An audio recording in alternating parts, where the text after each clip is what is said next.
திருச்சிற்றம்பலம் விட்டுறலாம் விடு அப்படின்னு சொல்லிட்டு விட்டுட்டு போகிறது ஒன்று. இப்படி பட்டினா கடைசியில் என்ன ஆகிடும்? இதுதான் இழுச்சலாயம். இறக்கப்பட்டோம்னா என்ன ஆகிடுச்சு? இழுச்சலாயம். சாமி அப்படிதான் இப்போ நம்மகிட்டலாம் மாட்டிக்கிட்டார். சுவாமி நம்மகிட்டலாம் அப்படிதான் மாட்டிக்கிட்டார். என்னன்னா இதுங்கெல்லாம் பாவம்னு வந்தார், அந்த மனுஷன் பாவங்க மாட்டிட்டார் சுச்சு அப்படின்ட்டு இல்லையா? நாமளும் அப்படிப்பட்டவங்க தான். உண்மையான அன்பு நமக்கு இல்லைங்கிற நான் தனக்கு அன்பின்மை நானும் தானும் அறிவோம், தான் என்னை ஆட்கொண்டது எல்லோரும் தான் அறிவார் மாணிக்கவாசன் சொல்லிட்டேன். சாமி உனக்கு என் மேலே அன்பு இருக்குது, ஆனால் எனக்கு உன் மேலே கொஞ்சம் கூட அன்பு இல்லைங்கிறது உனக்கும் தெரியும் எனக்கும் தெரியும்.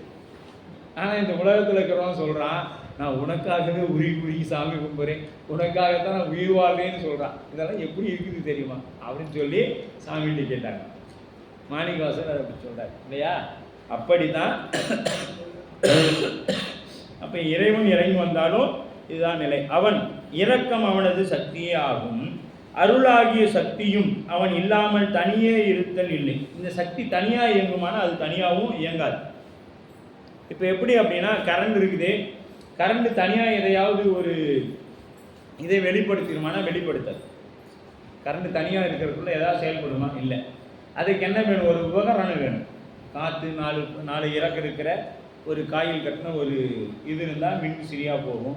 லைட்டு கலராக இருந்தால் எல்லாம் போகும். ஆனால் இதில் எதையாவது மின்சாரத்தோட தன்மை மாறிடுமான மாறாது. இதில் இயந்திரத்தை இயக்கும் பொழுதோ, இப்போ கரண்ட்டு லைட் எரியும் பொழுதோ, மின்விசிறி இயங்கும் பொழுதோ இந்த குணம் மாறிடுமா அப்படின்னா மாறாது. எதில் போய் வச்சிங்களாலும் நல்ல ஒரு இருக்கும், ஒரு அடி அடிக்கும். புரியுதுங்களா? அது அதிகமாக இருக்கிற மோட்டரில் கொண்டு திரி பேசிக்கிற வச்சோன்னா என்ன ஆகும்? ஆடையை பஸ்மமாக்கி அனுப்பிவிட்றோம், வேலை முடிஞ்சு. எக்ஸ்ட்ரா ஃபீஸ் எல்லாம் தேவையில்லை, ஆதார் அட்டை தேவையில்லை, ஒன்றும் தேவையில்லை, அங்கேயே பஸ்மமாக்கி இல்லையா? ஆனால் அதோட தன்மை என்ன? எல்லா இடத்துலையும் ஒரே மாதிரி தான் இருக்கும். அதுபோலத்தான் இறைவன் எந்த கலந்து நின்னாலும் அவரோட தன்மையிலிருந்து மாற மாட்டான். 9ஆம் நம்பர் போல. இந்த 9ஆம் நம்பரோட எந்த நம்பரை பெருக்கினீங்களாலும் அது 9ல் தான் வந்து நிற்கும். 9ஆம் வாய்ப்பாடு வேறு படிக்க சொல்லிங்களா அப்படிங்கிறீங்களா?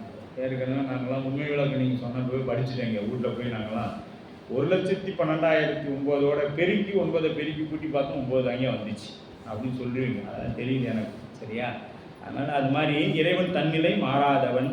சக்தியும் என்ன பண்ணாது? தனியாக செயல்படாது. இப்போ கரண்ட் தனியாக செயல்படுமானா செயல்படாது. வெறும் மின்சாரம் மட்டும் இருந்ததுன்னா அதுக்கு கூட என்ன வேணும்? எர்த்துன்னு ஒன்று வேணும். இருந்தால் தான் நியூட்ரல் அப்படின்னு ஒன்று இருந்தால் தான் இது என்ன பண்ணும்? செயல்பாட்டுக்கு வரும். இல்லைன்னா செயல்படாது. அதுபோல் பேசு நியூட்ரல் போல் இறைவனும் சக்தியும் ரெண்டும் இருந்தால் தான் பயன். ரெண்டு தனித்தனியாக இருந்தால் செயல்பாட்டுக்கு வராது.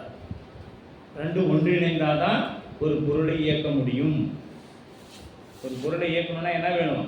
இந்த லைட் எரியணும்னா அதுக்கு மின்சாரமும் வேணும், பூமியோட தொடர்பும் இருக்கணும். அதுக்கு தான் எர்த்துன்னு பேர். இது ரெண்டும் இருந்தால் தான் என்ன ஆகும்? இந்த லைட்டு எரியும். ஒன்று மட்டும் இருந்தால், எர்த்து இருந்தாலும் எரியாது, மின்சாரம் இருந்தாலும் தெரியாது. அப்போ ரெண்டுமே இருக்கணும். அதுபோல தான் இறைவி இருந்தால் தான் என்ன பண்ணும்? இந்த உயிர் இயங்க முடியும். அப்போ சூரியன் தன் ஒளியோடு வேற்றுமையின்றி இயைந்து நிற்றல் போல இறைவன் தனது அருளோடு தாதான்மியமாக இயந்து நிற்கின்றான். இறைவன் தன் அருளோடு தாதான்மியமாக இழந்து நிற்கின்றான். இப்போ பாடலுக்கு வருவோம். ஈசன் அப்படின்னா இறைவன். அருள் உண்டாம் உயிர்களை உய்விக்க வேண்டும் என்னும் இரக்கம் இயல்பாக உள்ளவன். இது யாராவது இறைவனுக்கு போய் சொன்னாங்களா அப்படின்னா இல்லை, அவருக்கு இயல்பாகவே உண்டு. அப்போ அது சக்தி அன்றே, அந்த இரக்கம் அவனது சக்தி அன்றி வேறொன்று இல்லை. அன்றே அனாதியே அருளும் அவனன்று இல்லை. அருள் இல்லாமல் அவனும் தனியே இருந்தது இல்லை. அவனு என்னாச்சுங்க? ஏன்னா என்னைக்கு இறைவன் உருவம் தாங்கிறானோ, உருவம் தாங்காத வரைக்கும் அவன் என்ன நிற்கிறான்? அனாதி சிவமாக நிற்கிறான். என்னைக்கு பரசிவமாக வரானோ, பரசிவமாக வரும் பொழுதே கூட பராசக்தின்னு வந்துடுறான். பரசிவமாக வரும் பொழுது என்ன ஆகிடுதுங்க? பராசக்தியின் வழியாகத்தான் மீது என்ன ஆகுதுங்க? சிவம், சதாசிவம், மகேஸ்வரம், இது எல்லாமே சக்தியின் வழியாகத்தான் வருது. எது? பராசக்தியின் வழியாகத்தான். சாக்த வழிபாட்டில் இருக்கிறவங்க என்னங்க? எல்லாம் எங்கள் அன்னையின் வழியாகத்தான் இந்த உலகம் இயங்குகிறது அப்படின்னு முடிச்சுடுவாங்க. ஆனால் அவளுக்கு துணையாக இருப்பது யாருங்க? அவளை இயக்கக்கூடியது பரசிவம். பரசிவம் எங்கே இருக்குதுன்னா அனாதி சிவத்துக்கு கீழே தான் பரசிவம் இருக்கு. சிவம் மேலே, அதுக்கு மேலே பரசிவம், அனாதி சிவம். சரியா? அப்படி அருட்கண்ணால், அப்படி ஞானக்கண்ணு பெற்றவர்களால் கண்ணுக்கு அறிவிற்கு அரண் இறைவன் இரவி போல ஞாயிறு தனது ஒளியோடு பிரிப்பின்றி ஏந்தி நிற்பது போல எய்தி நிற்கும் தன் அருளோடு வேற்றுமையின்றி ஏந்தி நிற்பான் திரோதான சக்தி. இவ்வெண்பாவில் அருள் என்ற சக்தி என்று குறிப்பிட்ட இறைவனது ஆற்றல் மறைப்பாற்றலாகும். இறைவனுடைய ஆற்றல் என்ன ஆற்றலுங்க? மறைப்பாற்று. இந்த திரோதான சக்தி உயிருக்கு உயிராய் உள்நின்று உணர்த்தி உயிர்களுக்கு புறப்பொருள்களை காட்டி தன்னை காட்ட ஒட்டாமல் செய்யும். மும்மலங்களையும் செயல்படுத்தி உயிர்களை உலக வாழ்வில் விழிப்பின்றி நிற்கும்படி செய்யும். மும்மலங்களையும் செயல்படுத்தியது ஆணவம், கண்மம், மாயை என்று சொல்லப்படக்கூடிய 3 மயல்களையும் செயல்படுத்தி உயிர்களை என்ன பண்ணும்? உலக வாழ்வில் பிடிப்புண்டு நிற்கும்படி செய்யும். இந்த உலகம்தான் நாம தான் உலகம். இந்த உலகம் எதுக்கு? நம்ம அனுபவிக்கிறதுக்கு தான். உலகம் பிறந்தது எனக்காக, ஓடும் நதிகளும் எனக்காகன்னு சொல்லி இதை அனுபவிக்கிறதுக்கு தான் இந்த உலகம் சொல்லி அப்படியே நாம் இருக்கிறோம் இல்லையா? அப்படி மலங்களின் வழியாக உயிர்களை செலுத்துதல் பற்றி இத்திரோதான சக்தியும் மலம் என்று கூறப்படுவது ஆயிற்று. திரோதான சக்தி என்ன ஆயிடுச்சுங்க? மலங்களோட சேர்ந்து இருப்பதனால அதற்கு பேர் என்ன ஆயிடுச்சு? இதுதான் சொல்லுவாங்க, அவன் நல்ல பையன்தான்பா, அவன் நல்ல பையன்தான், ஆனால் சேர்க்க சரி. அப்போ அந்த திரோதானங்கிறது என்னதுங்க? நன்மை செய்யக்கூடியது தான். ஆனால் மலமாகிய ஆணவத்தோடு சேர்ந்து இருக்கிறதுனால அதுக்கு என்ன ஆயிடுச்சு? சேர்க்க சரியில்லைன்னு ஆயிடுச்சு இல்லையா? அதுபோல் 5 மலங்கள். இப்போ ஆணவம் இன்ன வரைக்கும் 3ன்னு சொன்னேன், இப்போ 5. இது ஏற்கனவே நாம் எங்கே பார்த்தோம்? திருவொற்பயனில் பார்த்துட்டோம். மலங்கள் 5 எது? ஆணவம், கண்மம், மாயை என்ற 3.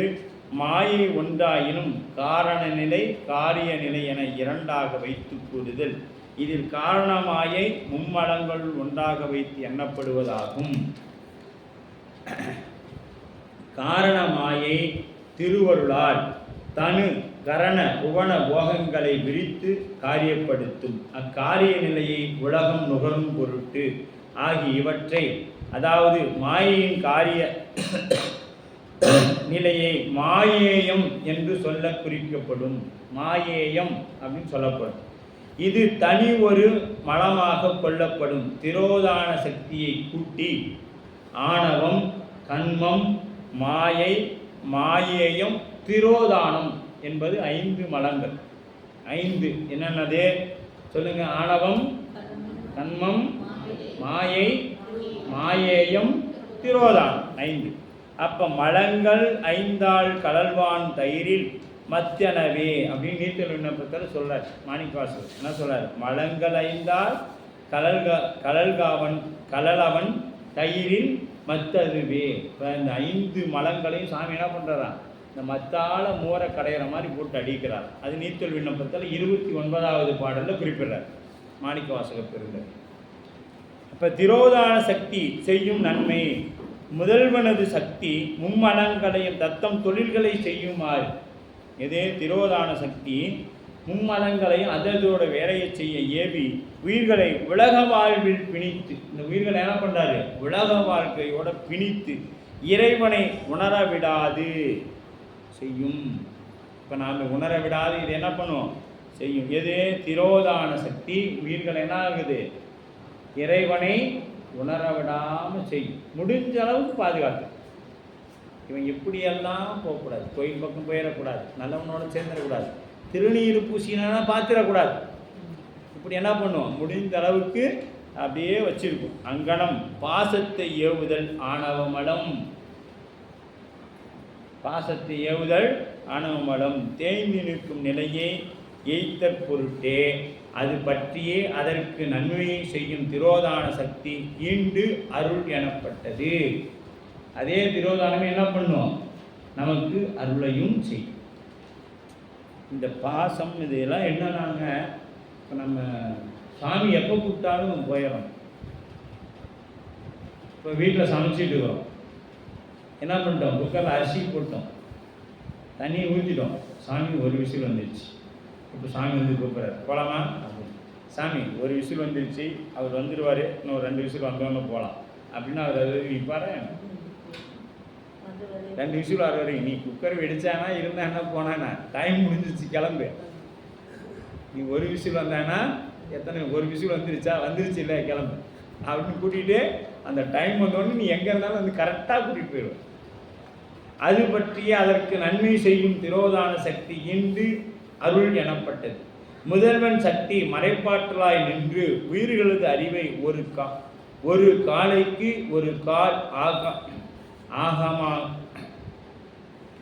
ஒரு காலைக்கு ஒரு கால் ஆக்கமாகிய முறையில் வேறுபடுத்தி வளர்ந்து வரும் என்பதை பேதித்து நம்மை வளர்த்தெடுத்த பெய்வளைதன் பாதச்சிலம்பாடி பாடேலோ ஆடேலோ எம்பாவாய் அப்படின்னு 14வது திருவெண்பாவையில் 14வது பாட்டு சொல்லும். பேதித்து நம்மை வளர்த்தெடுத்த பெய்வளைதன், பேதித்துனா என்னங்க, பாதுகாத்து வேறாக இருந்து வேதித்து நம்மை உணர்த்தும் முறைமை முதல்வன் திரோதான சக்தி உடையவனாய் உயிர்களுக்கு உள்நின்று உணர்த்தி உலக அறிவை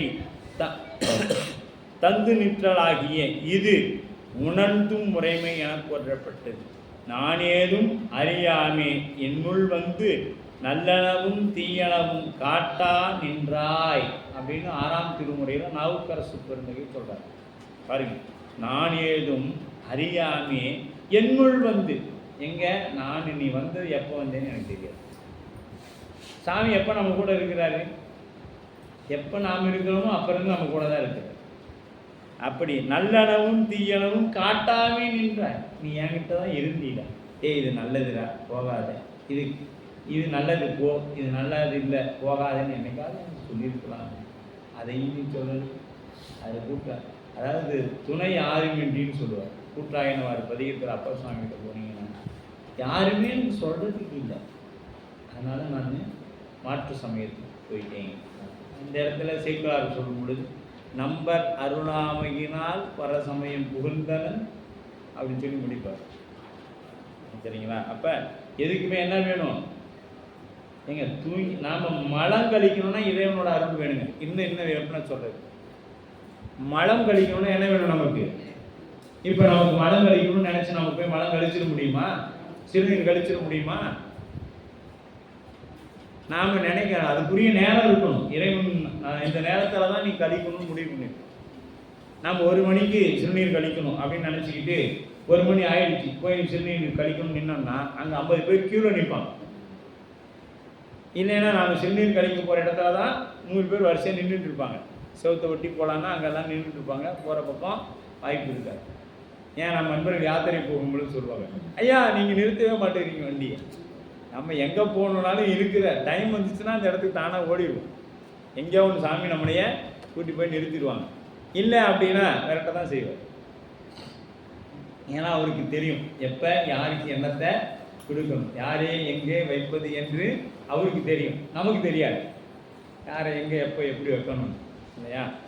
அது காட்டுவித்தால் ஆர் ஒருவர் காணாதாரே காண்பாரா கண்ணுதலா காட்டா காடே என்பது 6ஆம் திருமுறையில் அப்பர் சுவாமி சொல்லுவார். அப்பர் சுவாமி தேவாரத்தை விட வேற ஒன்றும் சுவையானதை நம்ம கண்டுட முடியாது. திருத்தாண்டகம்லாம் எடுத்து படிக்க அப்படி இருக்கும். அதுதான் இப்போ சித்தாந்த கருத்து பாருங்க, காட்டு வித்தால் ஆர் ஒருவர் காணாதார். இப்போ சுவாமி காட்டுறாரு, சாமி நீ எனக்கு வேண்டாம் காணிக்காதுன்னு சொல்ல முடியுமா நம்மளால? அவர் காட்டவே மாட்டேங்கிறாரு. நீ காட்டணும்னா போயிடுவேன். சரி போயிட்டு அடுத்த பிரிவில் பார்த்துக்க. ஏன்னா அதுக்கு உண்டான புண்ணியம் இல்லை. அப்போ அந்த திருவருள் இருந்தால் தான் நமக்கு நடக்கும். இப்போ சகல நிலையில் உயிர்களின் உணர்வுக்கு முதலாய் நின்று இறைவன் செய்யும் இவ்வுதவி காட்டும் உபகாரம். அதற்கு பேர் என்னங்க பேர்? காட்டும் உபகாரம். இது சகல நிலையில் உயிருக்கு உணர்விக்கும் முதலாய் நின்ற இறைவன் காட்டுறான் பார்த்தீங்களா, அதுக்கு காட்டும் உபகாரம். இப்போ காட்டினா மட்டும் போதுமா? இறைவன் இங்கே வந்து நிற்கிறான், நம்ம பார்த்துட முடியுமா அப்படின்னா முடியாது. அப்போ காணும் உபகாரம் வேணும், நம்ம காணும் உபகாரம் வேணும். அப்போ நூற்பாவின் கருத்துரையில் தனது முதல் உபகாரம் என்றும் காட்டும் உபகாரத்தை ஆகும். எதை காட்டும் இப்போ காட்டினாதான் நம்மளால் என்ன பண்ண முடியுங்க, காண முடியும் என்று சொல்லப்படுது. அடுத்தது பாருங்க, இறைவனது பொது இயல்பு பிரிதொன்றில் சார்பினால் தான் தன்மை மாறுபடுதல் இல்லாது பதித்து சொல்லப்பெறும் பொது வியாபகத்தால் உலகத்தை நோக்கி நிற்கும் நிலையில் எய்தும் இயல்பாகவே, அதாவது இறைவன் அருவம் அருவுருவம் உருவம் ஆகிய நிலைகளை கொள்ளுதலும் ஐந்தொழில்கள் செய்தலும் பொது இயல்பாகும். ஐந்தொழில் செய்கிறதும் பொது இயல்பு.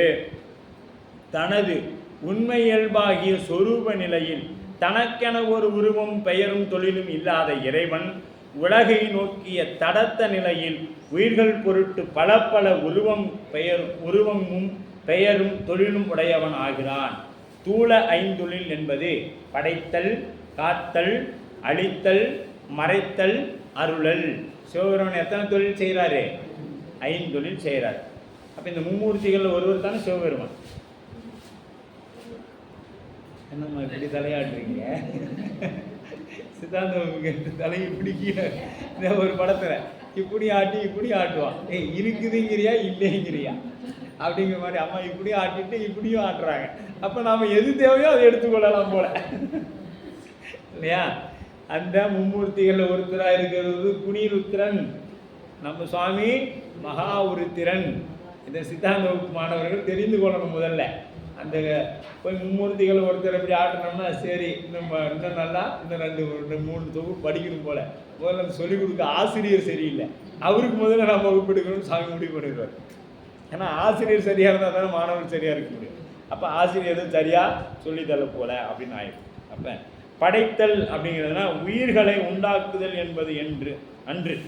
படைத்தல்னா உயிர்களை உண்டாக்குறது இல்லை. அப்போனா உண்டாக்குறான் அப்படின்னா என்ன ஆகி போச்சு, அது அழியக்கூடிய பொருள் ஆகி போயிடும். படைத்தல்னா என்ன, இப்போ இந்த என்ன சொல்கிறது, வீட்டில் படைக்கிறோம் அப்படின்னா ஒரு பொருளை பக்குவப்படுத்தி சமைக்கிறதுக்கு பேர் தான் படைத்தல்னு பேர். அப்போ இறைவன் உயிரை படைக்கிறானா அப்படின்னா இல்லை. என்ன படைக்கிறான்னா இருக்கக்கூடிய பொருளை பக்குவப்படுத்துகிறான்.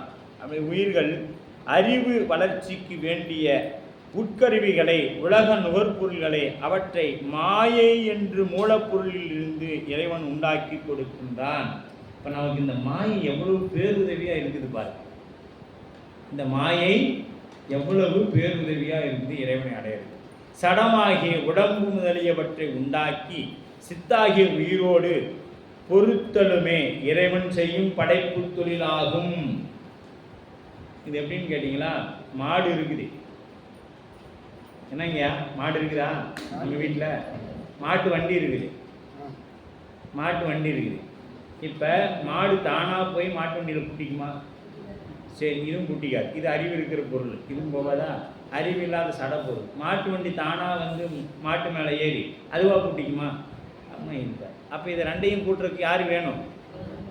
இறைவன் ஒருத்தன் வேணும். அப்போ இந்த உயிரும் உடம்பையும் பொறுத்திருக்கு என்ன வேணும்? இறைவன் என்கின்ற ஒருவர் வேணும். இதற்கு பெயர் தான் படைத்தல். அப்படின்னு சொல்ல. அப்போ காத்தல், சரி படைச்சிட்டார், காத்தல் அப்படின்னு. உயிர்கள் தத்தம் வினைகளை பயன்களை நுகர்தல் வேண்டி அவற்றிற்கு கொடுக்கப்பட்ட உடம்பு முதலியவற்றை குறித்த கால அளவு வரை நிற்கும்படி செய்கின்றான். அதுவே காத்தல் தொழிலாகும். சொல்லுவாங்கல்ல, என்னாச்சு 10-16 வயசுல இளம் பிள்ளைகள்லாம் போகுது. இது 80 ஆயும் இழுத்துக்கிட்டே கிடக்குது. சொல்கிறோம்ல, 80 ஆச்சு போக மாட்டேங்குது, இழுத்துக்கிட்டே இருக்கு. இந்த தாய் கிழவி இப்படி தான் இருக்கு. என்ன செய்ய? இலசு நல்லவன்லாம் சாரம் இப்படி சொல்கிறோமா இல்லையா? அதற்குரிய காலம், அது வினை நுகரணும், அது காதலை கேட்கணும். மருமவன் என்ன சொல்லணும்? இதெல்லாம் போகாமல் இருந்துக்கிட்டு என் உயிரை எடுத்துக்கிட்டு எங்கள் வீட்டுக்காரன்கிட்ட சொல்கிறேன், வாடா தனியாக போயிடலாம், இதுக்கெல்லாம் ஆக்கியனால் கொட்ட முடியல, இருக்கிறதையும் அள்ள முடியல, வாடா போகலான்னா இவனுக்கு கேட்டு தொலைய மாட்டேன். இதுவும் செத்து தொலைய மாட்டேங்குது. இப்போ இது எவ்வளோ கொடூரம் தெரியுங்களா? நரக வேதனைன்னு சொல்லலாம். காதில் படுத்திருப்போம், நம்மளால் என்ன பண்ண முடியாது, எந்திரிச்சு நடக்க முடியாது. அப்போ அந்த அம்மா பேசும். யார்? இந்த அம்மா பேசுனுச்சுல அவங்க மாமியாவை, அது அவங்க மருமக வழியில் பேசும். இதெல்லாம் இழுத்துக்கிட்டு கிடக்குது, போய் தொலைய மாட்டேங்குது. நானும் பெருமாள் கோயிலில் தீர்க்கும் துளசிலாம் வாங்கிட்டு வந்து ஊற்றுறேன். பால் காட்டில் ஏதோ மண்ணை கரைச்சி ஊற்றினா போவோம், நாங்கள் மண்ணெல்லாம் கரைச்சி கொண்டு வந்து ஊற்றுறேன். அப்பயும் இது போன பாட்டை இது ஊரில் இருக்கிறவங்களாம் கொள்ளாது, முதல்ல இது என்ன கொள்ளாது, இது போய் சேராது அப்படின்னு சொல்லுவாங்க இல்லையா? அந்த காலம் வரையும் இறைவன் காத்து நிற்கிறான் பத்தியா, யார்கிட்ட என்னென்ன எப்போ பேச்சு வாங்கணும். இப்போ சில பேர் இப்போ அடியெல்லாம் ஒரு 10 ஆண்டு காலம் குழந்தைகள் இல்லை, அந்த 10 ஆண்டு காலம் உறவினர்கள்லேருந்து பார்க்குற வரைக்கும் என்ன கேட்பான், இன்னைக்கே குழந்தைங்க அச்சோ என்னமோ எனக்கு கோடி ரூபாய் சொத்து இருக்கிற மாதிரியும், அதை அனுபவிக்கிறதுக்கு ஆள் இல்லாத இருக்கிற மாதிரியும் பார்க்குறவங்க பூரா இதையே கேட்பாங்க, உனக்கே இல்லையா அப்படின்னு கேட்டு அந்த பக்கம் போய் அவனுக்கு நம்ம காதுபடவே, அவனுக்கெல்லாம் இருக்காதுன்னு எனக்கு தெரியுங்க. அவன் பண்ண கொஞ்சம் நஞ்சம் அட்டுழியமாக பண்ண அவனுக்குலாம் இருக்குது, எனக்கு நல்லாவே தெரியும். இருக்காது அவனுக்கெல்லாம். எப்படி இருக்கும்? யார் மனசு நோகடிக்காமல் இருந்தான்? அவன் கோயில் எதுக்கு வேலை செய்யறான், சும்மா நடிக்கிறான், இதெல்லாம் அவனுக்கு தெரியாது. அப்படின்லாம் பேசுவாங்க. இதெல்லாம் காதலை வாங்கணும்னு நம்மளோட வினை. அதை வாங்கறதுக்கு நம்மளை காத்து வச்சிருக்கிறான் இல்லை இறைவன், அதை வாங்கறதுக்கு நம்மளை காத்து வச்சிருக்கிறான் இல்லை. அப்போ அந்த வினையை கழிக்கிறதுக்கு அவன் எவ்வளோ கருணை வச்சு நம்மளை காத்து கொண்டு இருக்கான். இப்போ நம்ம ஒருத்தர் பேசிட்டாங்கன்னா அந்த பேச்சினால் நமக்கு என்ன ஆகுது, வினை நீக்கம் பெறுது. அந்த நீக்கம் பெறக்காக நம்மை காத்து கொண்டிருக்கிறான். அடுத்தது அழித்தல். வினைகளை பயன்களாகிய இன்ப துன்பங்களை மீட்டு மீட்டு நுகர்ந்து உயிர்கள் அதனால் இழப்பு எய்தி நிற்கும். அப்பா என்னால் முடியல சார், செத்து செத்து பிறந்து. மாதா பட்டினத்தார் சொல்லுவார், மாதா உடல் செழித்தார், பல்வினையேன் கால் செழித்தேன், வேதாவும் கை செழித்து விட்டான், நாதா இன்னொரு தாயின் கருப்பை புகாது கா அப்படின்னு. வேதானா யார்? பிரம்மா. நம்ம தலையெழுத்து எழுதிட்டே எப்போதானா போவேன் புண்ணியம் பண்ணி அப்படின்னு அவனே சலிச்சுக்கிட்டான். மாதா உடல் செலுத்த எல்லா பிறவிலும் அம்மா இது எப்போ தான் புண்ணியம் பண்ணி இறைவனுக்கு விடிக்கும் அப்படி எல்லாரும் சலிச்சிட்டாலும் நம்ம சலியாத ஒரு பெருமான் நம்ம இறைவன். எப்பொழுது நம்மகிட்ட சலித்து கொள்ளவே மாட்டோம். அப்படி மீண்டும் இந்த என்னாச்சு, இயல்பு எய்தி நிற்க அல்லவா அவ்வாண்மை இழைப்பினை நீக்கும் பொருட்டு இறைவன் உடம்பு முதலியவற்றை உயிரிடத்தில் இருந்து நீக்கி மாயிலிருந்து அவற்றை ஒருங்கும் பிடியாக செய்கின்றான். இது அழித்தல் தொழிலை செய்யும். மாயிலிருந்து ஒதுக்கரை செய்யலாம், அது அழித்தல் தொழிலை செய்யும். இப்போ முத்தொழிலையும் சுருங்க கூறினார். மாயா காரியத்தை தோற்றுவித்தல் படைத்தல் என்று சுருக்கமாக பார்த்தோம்னா மாயா காரியங்களை தோற்றுவித்தல் படைத்தல்னு பேர். அவற்றை நிலைநிறுத்துதல் காத்தல். எது? மாயா காரியங்களில் நம்ம இறைவன் நிலைநிறுத்துறான் இல்லையா, அது காத்தல் தொழில். அவற்றை ஒடுக்குவதே அழித்தல் தொழில். அந்த மாயிலிருந்து நம்முடைய விடுவிக்கிறது அழித்தல் என்று. இந்த முத்தொழில் மாயினிடத்திலிருந்து இறைவன் நிகழ்த்துவதால் என்பது சிறிது உற்று நோக்கினால் புலன்களாகும். எஞ்சியுள்ள மறைத்தலும் அருளும் ஆகிய இரு தொழில்களை உயிரிடத்தில் இறைவன் செய்கின்றான். அப்படின்னா எப்படி செய்கிறான்னா, மறைத்தல் அருளை அதனுடைய இறைவனது உணர ஒட்டாது செய்கிறது. எது? இந்த மறைத்தல். இவ்வாறு உயிருக்கு மாயை கண்மங்களை கூட்டி புலன் உணர்வை உண்டாக்கி உலக வாழ்வில் அழிந்து நிற்கும்படியாக செய்கின்றது இறைவன். இது யார் செய்கிறாங்க? இறைவன் தான் செய்ய. நமக்கு பாருங்க, நன்மையும் தீமையும் பங்கையற்கோன் எழுதா பழிவருமோ சலியாது இருகின் ஏழை நெஞ்சு. சிவபோகசாரத்தில் வருது, அப்படித்தானேங்கம்மா? ஆமாம், சிவபோகசாரம். சரி, சும்மா பிணி வருமோ, சும்மா தனு வருமோ, சும்மா வருமோ சுகதுக்கம், நம்மா முன் செய்த வினைக்கு ஈடாம் சிவனருள் செய்விப்பதென்றால் எய்தவனை நாடி இரு அப்படின்னா. அப்போ அழுந்து நிற்கும்படியாக செய்கின்றான் இறைவன். உயிர்கள் இறைவனை நோக்காது உலகை நோக்கி நிற்கும் ஆதலின் இது ஒரு வகையில் மறைத்தலே ஆகும். என்ன ஆகுங்க? இந்த திரோதானம் என்று சொல்லப்படக்கூடிய உயிர் என்ன பண்ணும்? மறைத்து இருக்குது. எதே? இறைவனை மறைத்து இந்த உலகம்தான் நிலையான பொருள், இது என்னுடைய பையன், என் வீடு, என் மனைவி, என்னுடைய மக்கள், இதெல்லாம் என்னுடையது, இது என்னுடைய சொத்து அப்படின்னு சொல்லி நிற்கிறோம் பார்த்தீங்களா? இதுக்கு திரோதானம் வேலை செய்து அதிகமா? எதுவும் என்னோடது இல்லை, எதுவும் என்னோடது இல்லை, எல்லாமே இறைவனுடையது அப்படின்னு இருக்கும். அப்ப உயிரறிவை மறைத்திருக்கும் ஆணவ மலத்தின் ஆற்றலை மெலிவடைய செய்வதற்கே இத்தொழிலை இறைவன் செய்கின்றான் என்பதே அதற்கு விடையாகும். பந்தத்தை செய்தலே மறைத்தல் என சுருங்கச் சொல்லலாம். நுனிந்து நோக்கினால் மறைத்தல் தொழிலே படைத்தல், காத்தல், அழித்தல் என 3 நிகழ்வதோடு என்பது புலனாகும். எனவே படைத்தல் முதலிய 3ம் மறைத்தலினால் நிகழ்கிறது, அடங்குவதாகும். அருளல் என்பது பார்த்தோம்னா, அருளல் அப்படின்னா உயிரை பிறப்பு இறப்புகளில் செலுத்தி உழலச் செய்வதாகிய மறைத்தல் தொழிலில் பயனாய் அதனை பிணியிலிருந்து ஆணவ மலத்தினை சக்தி மெலிந்து பிணிக்கும் வகையில் இழந்து நிற்கும் அந்நிலையை உயிர் உலகை நோக்காது இறைவனை நோக்கி நிற்கும். எப்ப ஆணவ மலம் எப்போ வலிமை குண்டுதோ அப்பொழுது உயிரானது உலகப் பொருளின் மீது இல்லாது இறைவன் மீது நிற்கும். இறைவன் மீது என்ன நிற்கும்? நோக்கி நிற்கும். உயிரை ஆட்கொண்டு, அதான் எல்லா பிறப்பும் பிறந்து இழைத்தேன் எம்பெருமான். மாணிக்கவாசகர் உள்ளாய் எல்லாம் பிறந்து இழைச்சிட்டேன், இனிமேட்டு எப்படியும் இன்னொரு தாயோட வயிற்றுக்குள்ள புகாம காத்துக்கொள் பெருமான். இப்போ அதுக்கு என்ன செய்யணும்? அடுத்தது இன்னொரு தாயோட பிறக்காம இருக்கணும் அப்படின்னா அதுக்கு ஒரு கேள்வி, சாமி நான் பிறக்காம இருக்கணும், என்ன செய்ய? ஒன்றுமே பண்ண தேவையில்லைப்பா, சும்மா இருந்தால் போதும். சும்மா இருந்தால் போதும், நீ பிறக்கவே தேவை. சும்மா இருக்கிறது எவ்வளோ கஷ்டம். எங்கே இந்த ஒரு 5 நிமிஷம் இந்த மனசு சும்மா வச்சுருங்கப்பா, ஒரே 1 நிமிடம் எங்கேயும் போகாத, அமைதியாக நின்று. இப்பொழுது உச்சி காலத்தில் சிவபெருமானுக்கு அபிஷேகம் நடக்குது, பால் ஊற்றுறாங்க, 10 லிட்டர் பால் ஊற்றி கொண்டே இருக்கிறாங்க. அடடா பால் எவ்வளோ போகுது நினச்சிக்கிட்டே இருக்கும். அடடா ஒரு 10,000 ரூபா தராங்க, வர சொன்னானே, அதுக்குள்ளே இரு அப்படின்ட்டு என்ன ஆகிடும், சுற்றி அவ்வளோதான் போயிடுச்சு. இங்கே பாலாபிஷேகம் நடந்துக்கிட்டு இருக்கும், பாலாபிஷேகம் நடந்துகிட்டு இருக்கிறதுக்கு என்ன ஆகி போயிடுச்சு, அங்கே போயிடுச்சு, அவ்வளோதான். இப்படித்தான் நம்முடைய 5 நிமிடம் சும்மா இருக்கு. இதில் நாம் 5 எழுத்து காதலோட கசிந்து கண்ணீர் மல்கி எங்கே சொல்லி நாம் முக்திக்கு போகிறது. 5 எழுத்து சொன்னால் முக்தி எப்படி சொல்லணும் அதுக்கு தான் சொல்லிட்டாரு மாணிக்கவாசகர். காதலாகி கசிந்து அப்படியே சிவாய நமனோட அப்படியே உடம்பு மெலிஞ்சு கண்ணை தனித்து பழன்னு நிற்கணும். மெய் சிலுக்கணும். மெய்தான் அரும்பி விதித்து விரையார் கலக்கும் கைதான் தலை வைத்து கண்ணீர் ததும்பி வெதும்பி உள்ளம் பொய்தான் தவிர்த்து உன்னை போ சய போற்றியன் சிங்கரா அப்படி வரணும். அப்போ அப்படியே ஊனினை உருக்கி உள்ளொளி பெருக்கி அப்படியே மெலிஞ்சு போய் சொல்லணும். அதெல்லாம் நமக்கு வாய்ப்பு இல்லை, விட்டுறலாம். சாமி எப்போ கொடுக்குறாரோ கொடுக்கட்டும். ஏமா அப்படி தானே? அந்நிலையை உயிர்கள் உலகத்தை நோக்காது இறைவனை நோக்கி நிற்கும்.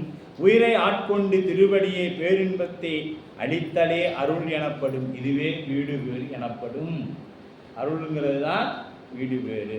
அப்போ பந்தமும் வீடும் என்ன அப்படின்னா முதல் 3 தொழில்களும் மறைத்தலில் அடங்கும் என பார்த்தோம். மறைத்தல் பந்தமாகும். அருளல் வீடு ஆதலின் இறைவன் செய்யும் 5 பந்தம் வீடு என 2ஆம் சொல் பெறப்படும். பந்தமும் வீடும் படைப்போன் காண்க. மாணிக்கவாசகர் வாக்கு, மணிவாசகருடைய வாக்கு. பந்தமும் வீடும் படைப்போன் காண்க, பந்தமுமாய் வீடும் ஆயினானும்.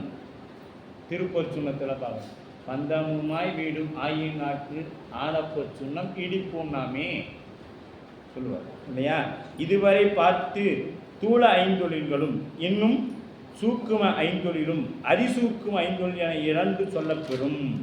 சூக்கும 5 அதிசூக்கும 5 இருக்குது. அப்போ அந்த சூக்கும 5 என்னன்னு பார்த்துருவோம். அப்படியே பார்த்துட்டு எல்லாருக்கும் இன்னைக்கு 2 மணிக்கு தான் உணவு இடைவேளை.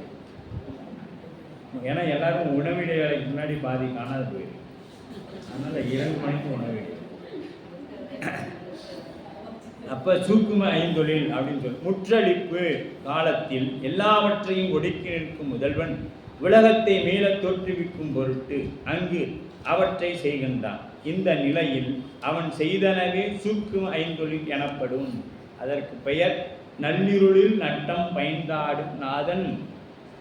நள்ளிருள் என்பது முற்றொழிப்பு காலத்தை குறிக்கும். முற்றொழிப்புனா இந்த உலகத்தை எல்லாம் அழித்த பிறகு, அதுதான் சட்டைநாள். மேலே போய் பார்த்தீங்கன்னா என்ன பண்ணுவார், அவர் மட்டும்தான் தனியாக இருப்பார், தனியாக நிற்பார். அங்கு நடனம் என்று சூக்குமமே ஐந்தொழில் ஆகும். அங்கே ஏற்பட நள்ளிருளில் நட்டம் பயின்றாடு. இப்போ நம்ம அன்பர்கள் என்ன பண்ணிட்டாங்க, நம்ம சாமி சுடுகாட்டில் ஆடுவார். இந்த சுடுகாட்டு, இந்த சுடுகாட்டில் இருக்கிறது ருத்ரன். இவரே உலகத்தை எல்லாம் ஒடுக்கி கொண்டு தான் மட்டும் தனியாக, திருவாசகமும் அவர் தான் இருப்பாங்க, வேறு யாரும் கிடையாது. திருவாசகமும் அவர் தான், வேறு யாரும். ஏன்னா அவருக்கு அப்போ லைட்டாக போரடி, எத்தனை காலத்துக்கு தான் நாம் இப்படி தள்ளி தள்ளியே பார்க்குறோம் அப்படின்னு அவரும். நாம் எப்படி எப்போ திருவாசகம் கேட்கலான்னு செல்ஃபோனுக்குள்ளே போனோம்னா 1000 மாயைகள், 6 கோடி மாயா சக்திகள் வேறு வேறு தம் மாயை தொடங்கின. அப்போ தான் ஒரு விளம்பரம் வரும், இந்த சீலை அது தொட்டினா அதுக்குள்ளே போனீங்கன்னா அந்த சீலைக்கு போனோம்னா அடுத்தது கோல்டு கவரிங் வரும். அந்த கோல்டு கவரிங்குள்ளே போனால் இஎம்ஐயில் எப்படி வாங்கலான்னு வரும். இப்படியே போயிட்டே இருக்கும். எங்கே போனோமோ திருவாசகத்துக்குள்ளே அந்த திருவாசகத்தையே மறக்க வச்சிடும் அந்த செல்ஃபோன். அதுதான் மாய், வேறு ஒன்றும் இல்லை. அப்படி தானே பண்ணுறோம். யூடியூப்பில் பார்க்கணும், செல்ஃபோனை எடுத்துப்போம், திருவாசகத்தை பார்ப்போம், ஒரு விளம்பரம் வரும், அது தொட போய் அதை நவுத்தலான்னு போனால் அதுவாக கை போட்டு உள்ளே போயிடும். போனோடனே அடுத்தடுத்து போயிட்டு எங்கே நாம் ஏதோ பண்ணிகிட்டு இருந்தோமே, அது திருவாசகம் கேட்கலாம்னு வந்தோம்ல அப்படின்னு சொல்லிட்டு மீண்டும் அதுக்குள்ளே வருவோம் இல்லையா. அப்படித்தான் நம்மளுடைய நிலை இருக்குது. ஆனால் அவர் அப்படி இல்லை, தான் உண்டு திருவாசகம் உண்டுன்னு தான் இருந்தார். அதுதான் நள்ளிருள். அங்கே இருக்கக்கூடியதா அதுதான் அதுக்கு பேர் என்னங்க, நள்ளிருள். இங்கே இருக்கக்கூடியதான் கரு இருள். இங்கே இந்த சுகார் நகரதெல்லாம் கரு இருள். அங்கே நள்ளிருளில் நட்டம் பயின்றாடும் நாதன். அப்படி அதிசூக்கும ஐந்தொழில் இறைவனது புருவ நடுவில் நின்று கருவிகளோடு கூடி பொருள்களை அறிந்து வருவதாகிய விழிப்பு நிலையிலேயே 5 அவத்தை அடையும் என்பது 4ஆம் நூற்பாவில் கண்டோம். அவ்வாய் ஐந்தொழில் உயிர்களுக்கு உலக அறிவை தருவதாகும். இவ்வதி சூக்கும பைந்தொழில் பரநடனம் என்று சொல்லப்படும். புருவ நடுவில் நிகழ்வதாகிய இந்த நடனம் இல்லையே உயிர்களுக்கு அறிவு இல்லை. இப்போ இறைவன் இங்கே புருவ நடுவில் ஆடலை அப்படின்னா என்ன இல்லை, உயிர்களுக்கு அறிவு இல்லை, செயல் இல்லை. இறைவன் உயிருக்கு உயிராய் உள் நின்று உணர்த்தும் முறைமையை அதிசூக்கும ஐந்தொழில் என்று உணர்த்திருக்கிறாராகும். 2வது நூற்பா தூள ஐந்தொழிலையும் 5வது நூற்பா அதிசூக்கும ஐந்தொழிலையும் கூறப்படுகிறது. 2, 5 இறைவனுக்குரிய தடத்தை இலக்கணம் கூறுவது என்பது அறியத்தக்கதாகும். 2வது நூற்பாவும் 5வது நூற்பாவும் என்ன சொல்லுதுங்க, இறைவனுக்குரிய தடத்த இலக்கணத்தை கூறுகிறது. இறைவனுடைய உண்மை இயல்பாகிய சொரூப இலக்கணம் அடுத்து வரும் 6ஆம் நூற்பாவில் கூறப்படுகிறது. அடுத்து வரக்கூடிய 6ஆம் நூற்பாவிட கூறுது. இப்போ ஆதின நூலில்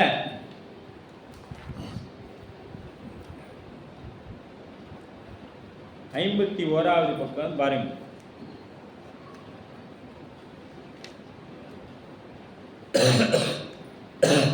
இப்போ இந்த நூற்பாவின் தொகைப்பொருள், இந்த நூற்பாவிலிருந்து ஒரு தொகுத்து பார்த்தோம் அப்படின்னு பார்த்தீங்கன்னா, இந்திரியங்கள் உயிரால் இது வந்து ரொம்ப முக்கியங்க. 5 1 2 3 5 கொடுத்துருக்காங்க. இந்திரியங்கள் உயிரால் விடயங்களை அறிந்தும் அந்த இந்திரியங்கள் தம்மையும் உயிரையும் அறிய மாட்டார். அவ்வாறு உயிர் இறைவனுடைய மறைப்பாற்றலால் 5 அவத்தைப்பட்டு அவ்வுயிர் தன்னையும் இறைவனையும் அறியாது. இந்த உயிர் தன்னையும் அறியாது, தன்னை செலுத்துகின்ற இறைவனையும் அறியாது. அது எப்படி போல என்றால், கண் எப்படி உயிரை அறியாதோ அது போல அப்படின்னு வச்சுங்க. இறைவனது உயிர் அவ்வாறு அறிவது காந்தத்தின் முன் இரும்பு தொழில்படுவதை போன்றதாகும். அதாவது இறைவன் விகாரி ஆதல் இல்லை. எங்கேயாவது இறைவன் விகரணப்படுவான், விகாரப்படுவானா?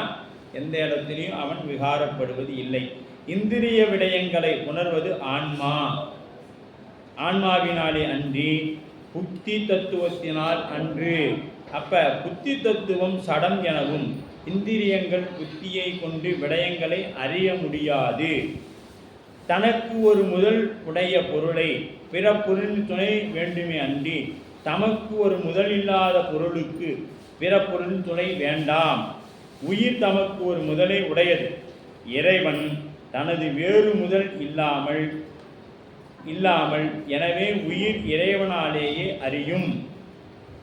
உயிர் அறியும் காலத்து இறைவனோடு உடனாய் அடங்கி நின்று அறியும் வேறுபாடு காரணமாக இறைவன் விகாரப்பட்டான் அப்படின்னு சொல்லப்படுது. விகாரப்படான் அப்படின்னு சொல்லப்படுது. இப்போ அடுத்தது நாம் என்ன பண்ணணும்? 6ஆம் நூற்பாக்குள்ளே போகணும். 6ஆம் நூற்பா நமக்கு சுவாமி மிக எளிமையானதாக தான் கொடுத்துருக்குறாங்க. அதனால் ஒன்றும், ஏன்னா இது எதோட இலக்கணம்? 6ஆம் நூற்பா பதியோட இலக்கணத்தை பேசுகிறோம். இப்போ நாம் எதை பற்றி பேசணும்? பாசத்தோட இலக்கணத்தை பற்றி பேசணும். இப்போ 6ஆம் நூற்பா இறை இயல்பு பதி இலக்கணம் அதை பற்றி பேச இருக்கு. ஐயா ஐயா இதை அப்படியே நிறுத்திட்டாங்க.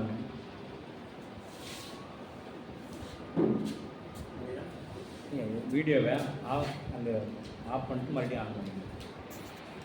இல்லை இந்த கணபதி வந்துட்டார்.